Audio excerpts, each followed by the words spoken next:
Teachers club. Hope that all of you are fine. आज हम बात करेंगे सीटेट एप्लीकेशन फॉर्म 2022 को फिलअप कैसे करना है।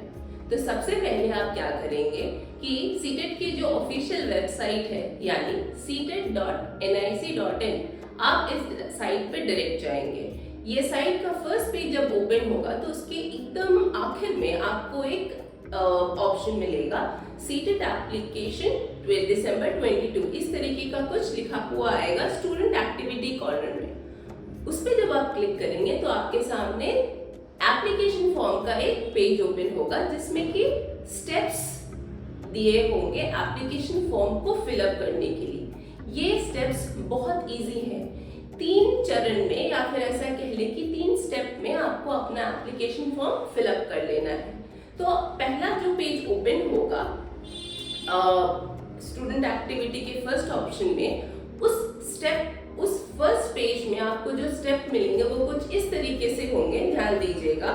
पहला होगा अप्लाई फॉर ऑनलाइन रजिस्ट्रेशन, दूसरा होगा फिल ऑनलाइन एप्लीकेशन फॉर्म, तीसरा होगा पे एग्जामिनेशन फी। बस यही 3 स्टेप है। इसका मतलब ये है कि आपको अपना सीटेट का एप्लीकेशन फॉर्म फिलअप करने के लिए पहले खुद को रजिस्टर करना होगा। तो इन 3 ऑप्शन के स्टेप्स के बाद में एक ऑप्शन और आएगा, वो होगा न्यू रजिस्ट्रेशन का। तो आपको न्यू रजिस्ट्रेशन पे पहले क्लिक करना है अगर आपने पहले अपने आप को सीटेट 2022 दिसंबर 2022 के लिए रजिस्टर नहीं किया है। तो जब आप न्यू रजिस्ट्रेशन पे क्लिक करेंगे तो एक नया पेज फिर से ओपन होगा। वहां आपको अपने बेसिक डिटेल्स देने हैं जिसमें आपका नाम, आपके माता पिता का नाम, आपका address, present address, permanent address, आपका फोन नंबर सही आपको देना है और ईमेल आईडी आपको बिल्कुल भी सही देना है।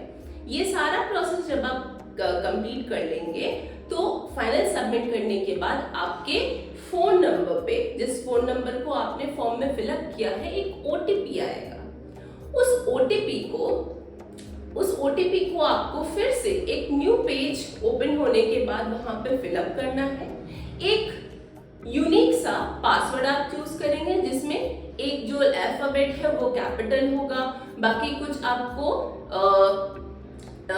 Small letters, small alphabet choose करने होंगे, फिर कुछ स्पेशल सिंबल यूज करने होंगे जैसे कि @ होता है, हैशटैग होता है और नंबर यूज करने होंगे। इस तरीके से आपको 8 कैरेक्टर या 8 कैरेक्टर से ज्यादा का एक पासवर्ड चूज करना होगा। तो जब आप ये पूरा प्रोसेस कंप्लीट कर लेंगे, ओटीपी जब आप फिलअप कर लेंगे तो आपको एक 11 डिजिट का एप्लीकेशन फॉर्म नंबर मिलेगा। वही एप्लीकेशन फॉर्म नंबर जो है वो आपके उस फोन नंबर पे जाएगा, उसके साथ साथ ईमेल आईडी जो आपने दी है उस पे भी जाएगा। और जो पासवर्ड आप फिलअप करेंगे ये ध्यान रखिएगा कि उस पासवर्ड को आप हमेशा याद रखें। ये पूरा प्रोसेस कंप्लीट कर लेने के बाद में आपको आपके पास एक 11 डिजिट का एप्लीकेशन नंबर मिल जाएगा, उसके साथ साथ आपके पास आपका एक यूनिक पासवर्ड होगा। इन दोनों के मिलने के बाद आप directly fill online application form में जाएंगे। जब आप इस ऑप्शन में जाएंगे तो वहां पे आपको सब ऑप्शन मिलेंगे। सब ऑप्शन मतलब छोटे छोटे कई सारे स्टेप्स होंगे फॉर्म के जो कि बहुत इजी हैं, वो मिलेंगे। तो उनको आप ध्यान से सुनिए। पहले ये होगा कॉन्टैक्ट डिटेल्स। तो कॉन्टैक्ट डिटेल्स में ऑब्वियसली आपका जो एड्रेस है, आपका जो फोन नंबर है, जो ईमेल आईडी है, वो आपको फिलअप करके सबमिट कर देना है। नेक्स्ट क्या होगा, पर्सनल डिटेल्स। पर्सनल डिटेल्स जो भी आपके वहां पे पूछे जाएंगे आप वो फिलअप करेंगे और इसे भी सबमिट करेंगे। फिर आता है थर्ड स्टेप, वो ये होगा अप्लाई फॉर, यानी कि आप किस पेपर के लिए, पेपर 1 के लिए अप्लाई कर रहे हैं या पेपर 2 के लिए अप्लाई कर रहे हैं। पेपर 2 यानी क्लास 1 से क्लास 5 के लिए, पेपर 2 यानी क्लास 6 से क्लास 8 के लिए। आप किसी एक पेपर के लिए अप्लाई कर सकते हैं या दोनों ही पेपर के लिए अप्लाई कर सकते हैं। इसके साथ यहाँ पे आपको एजुकेशनल क्वालिफिकेशन जो है वो थोड़ी बहुत पूछी जाएगी, और आपको लैंग्वेज यहाँ बताना होगा कि फर्स्ट लैंग्वेज आप क्या चूज करते हैं, सेकेंड लैंग्वेज आप क्या चूज करते हैं। फर्स्ट लैंग्वेज मान लीजिए फॉर एग्जाम्पल अगर आपने हिंदी चूज की है तो सेकेंड लैंग्वेज इंग्लिश आप चूज करेंगे। इस तरीके से जिस लैंग्वेज के साथ आप कंफर्टेबल है, जो कि रजिस्टर्ड लैंग्वेज है, ऑफिशियल लैंग्वेजेस है, वो लैंग्वेज ऑप्शन को आप चूज कर सकते हैं। फिर इसके बाद जो आप इसे भी सबमिट कर देंगे, उसके बाद बारी आती है क्वालिफिकेशन डिटेल्स के बारे में। अब क्वालिफिकेशन डिटेल्स में और अप्लाई फॉर में थोड़ी सी कंफ्यूजन है। अप्लाई फॉर में जब आप पेपर 1 के लिए अप्लाई करेंगे तो वहां पे बहुत सारे ऑप्शन आएंगे 1 2 3 4 5 6 ऐसे करके, और पेपर 2 के लिए 7 to 8 ऑप्शन है। ये आपके क्वालिफिकेशन माने डिग्री जो आपने कंप्लीट की है उसके हिसाब से है। तो किसी ने ग्रेजुएशन किया है या 55% है, 45% है, अपियरिंग है, पास्ड है, ये सारी चीजें हैं। हाँ, अब ये ऑप्शन भी आएगा अप्लाई फॉर में, अपियरिंग और पास्ड। अगर आप बीटीसी, डीएलएड, बीएड आपने जस्ट इसी ईयर एडमिशन लिया है तब भी आप फॉर्म फिलअप कर सकते हैं। वहां पे आप अपियरिंग ऑप्शन चूज करेंगे।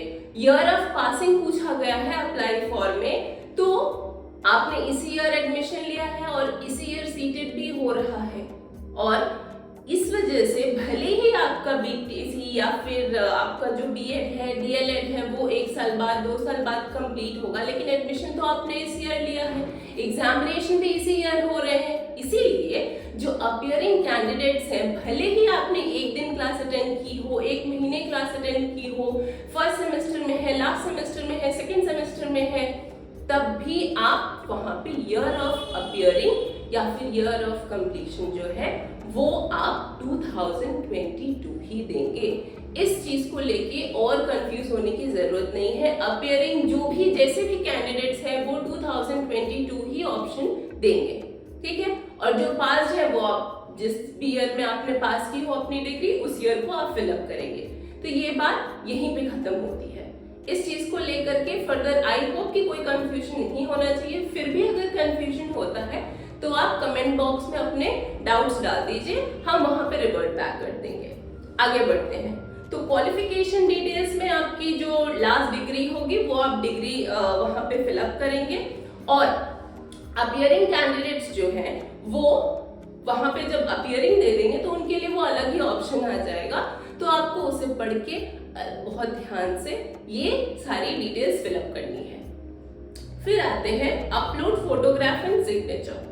तो यहाँ पे आप फोटो अपनी स्कैन फोटो और सिग्नेचर जो है वो अपलोड करेंगे।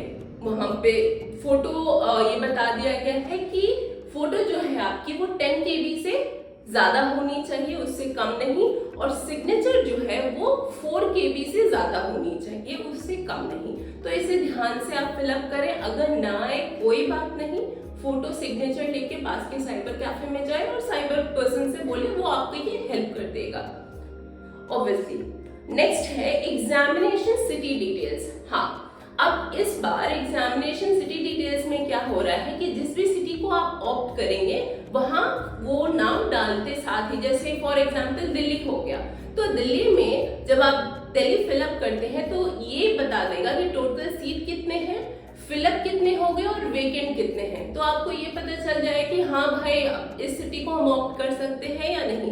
तो इस बात की ये एक नई चीज है, तो वो आप जब फिलअप करेंगे तब आपको पता चल ही जाएगा। ये सारी डिटेल्स फिलअप करने के बाद में लास्ट जो ऑप्शन आएगा आपके पास वो होगा रिव्यू का। आप अभी तक के सारे जो डिटेल्स फिलअप किए हैं आपने, वो पूरा का पूरा डिटेल्स आप फिलअप पढ़ लेंगे। पढ़ लेने के बाद में फाइनल सबमिट करेंगे।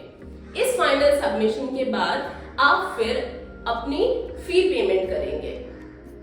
अब इन केस हो ही सकता है जब फॉर्म फिलअप करते हैं तो कहीं ना कहीं कुछ ना कुछ गड़बड़ी या फिर गलती हो ही जाती है, तो क्या हम इसे रेक्टिफाई कर सकते हैं? ऑब्वियसली जब तक आप अपनी फीस नहीं पे कर सकते पे किए हो लास्ट डे तक, तब तक आप अपने एप्लीकेशन नंबर यूज करके, अपना जो पासवर्ड है वो यूज करके लॉगिन करके आप अपने डिटेल्स को वेरीफाई करके चेंज कर सकते हैं, एडिट कर सकते हैं। हाँ, अगर आपने फी पे कर दी हो, in that case what to do, अब आप क्या करेंगे? तब फिर एडिट नहीं हो सकती डिटेल्स?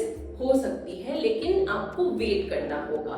वो विंडो जो है वो आपकी ओपन होगी 28 नवंबर से 3 दिसंबर तक। तो इस विंडो के ओपन होने का आपको वेट करना होगा, तब जाकर के आफ्टर फी पेमेंट ऑल्सो आप अपनी डिटेल्स को रेक्टिफाई कर सकते हो या एडिट कर सकते हो। और हम ये सजेस्ट करेंगे, this is my personal advice, कि इस चीज में ना पड़े तो ही अच्छा है। आप टाइम लेकर के अपने फॉर्म को इत्मीनान से फिलअप करें। तो ये कुछ इजी स्टेप्स हैं जिससे कि आप अपने फॉर्म को फिलअप करेंगे। तो क्या है, आपको अपना रजिस्ट्रेशन करना है। रजिस्ट्रेशन करने के बाद में आप एप्लीकेशन फॉर्म फिलअप करेंगे। अपीयरिंग कैंडिडेट्स जो है वो 2022 ही ईयर ऑफ पासिंग या और ईयर ऑफ अपीयरिंग जो भी आए, ईयर आपको अपीयरिंग कैंडिडेट्स को 2022 ही मेंशन करना है। फोटो सिग्नेचर बहुत अच्छे से आप अपलोड करें। उसके साथ आप जब पेपर ऑप्ट कर रहे हैं तो ये ध्यान दे लें कि पेपर 1, पेपर 2 ये दोनों पेपर, एक पेपर करना है या दोनों पेपर करने हैं। और सिटी डिटेल्स में अपनी जो ऑप्टेड सिटी है उस सिटी को भी फिलअप करें। इस तरीके से अपना पूरा फॉर्म का डिटेल्स फिलअप करने के बाद में एक रिव्यू करें, सारे डिटेल्स चेक करें और उसको फाइनली सबमिट कर दें। बस हो गया आपका फॉर्म फिलअप। और ऑब्वियसली इस फॉर्म को फिलअप करने के बाद में आपको फी पे करनी है। Fee for 1 paper for general candidates वो होगी आपकी 600 रुपए, और सॉरी नॉट 600, 1000 रुपए। और वहीं अगर हम बात करेंगे ओबीसी या फिर रिजर्व कैटेगरीज की, तो वहां पे कुछ बेनिफिट्स हैं। वो 40 पेजेस के जो डिटेल्स आए थे उसमें तो आपने चेक कर ही लिया होगा और इसके बारे में हमने पहले बात कर ही ली है। तो ये कुछ माइन्यूट से बेसिक से डिटेल्स थे जो कि बहुत इलैबोरेटली हमने डिस्कस किया। होपफुली आपको अब कोई परेशानी नहीं होगी। इन केस अगर आप कहीं अटकते हैं, अगर आपको कोई प्रॉब्लम होती है, फिर भी कुछ भी छोटी से छोटी प्रॉब्लम जो कि डाउटफुल है, तो आप उस डाउट को हमारे कमेंट बॉक्स में ड्रॉप कर दीजिए और वो आपको हाँ, वो जो भी क्वेरी रहेगी आपकी या डाउट रहेगा आपका, आप उसका आंसर जो है वो हम देने की कोशिश करेंगे। आप ये भी कर सकते हैं, हमारे जो हेल्पलाइन नंबर है आप वहां पे आप व्हाट्सएप मैसेज भी टेक्स्ट कर सकते हैं। वहां ऑफिशियली आपको उस क्या कहेंगे व्हाट्सएप अकाउंट से आपका जो क्वेरी है उसकी क्लैरिटी आपको हो जाएगी। Just in case if you are in doubt, do let us know, we are here to help करेंगे हम आपकी। बस आई डोंट थिंक कि डाउट होना चाहिए, लेकिन अगर है तो please do let us know so that we can help you. Till then, keep studying, prepare well for your seated examination, and we'll be preparing more for the upcoming good examination, well examination, so on and so forth. Thank you very much.